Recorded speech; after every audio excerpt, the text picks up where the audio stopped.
کوئٹہ کے وسط میں واقع نیو جان محمد روڈ خالق آباد میں گزشتہ کئی دنوں سے گیس کی مکمل بندش جاری ہے، جس کی وجہ سے علاقہ مکین سخت مشکلات سے دوچار ہیں۔ علاقہ مکینوں کا کہنا ہے کہ ان کے علاقے سے چند منٹ کے فاصلے پر ریڈ زون اور وزیر اعلیٰ ہاؤس واقع ہے، جبکہ بالکل ساتھ ہی کوئٹہ کی سب سے بڑی کاروباری شاہراہ ڈبل روڈ موجود ہے، مگر اس کے باوجود علاقے میں گیس بالکل بھی دستیاب نہیں۔ علاقہ مکینوں نے مزید بتایا کہ وہ متعدد بار سوئی گیس حکام سے رجوع کر کے درخواستیں بھی دے چکے ہیں، مگر تاحال کوئی سنوائی نہیں ہو رہی۔ اس علاقے میں ہم کم و بیش 40-42 سال سے مقیم ہیں کہ ہم لوگ بار بار گیس کے دفتر میں جا رہے ہیں، ان کو بتا رہے ہیں گیس نہیں ہے، وہ بس سنتے ہیں ہو جائے گا لیکن کچھ بھی نہیں کرتے ہیں۔ یہ ہماری بدقسمتی کے ساتھ ساتھ اس سے زیادہ جو ہے حکومت کی نااہلی ہے، عوام کا بالکل خیال نہیں ہے ان کو۔ علاقے کے ایم پی اے کو خالی الیکشن میں دیکھا تو اس کے بعد تو اس کا نام بھی نہیں دیکھا، بالکل غائب ہو گیا۔ اور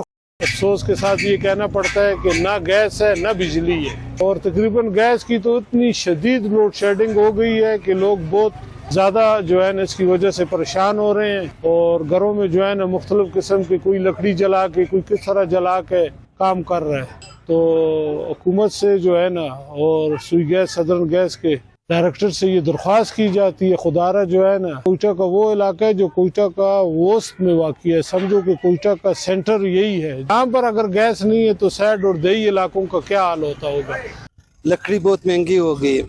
اور اس وجہ سے لوگ اس کو، غریب لوگ تو ہے، امیر لوگ بھی اس کو افورڈ نہیں کر سکتے، تو اس لیے جو ہے پھر پرمٹ بھی لگتا ہے، سندھ سے یہ جو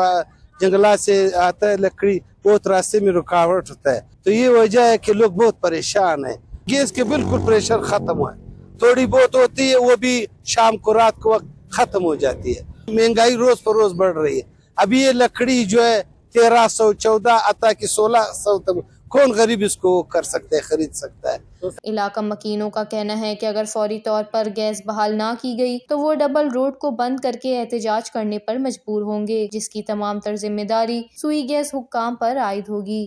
وش نیوز، کوئٹہ، بلوچستان۔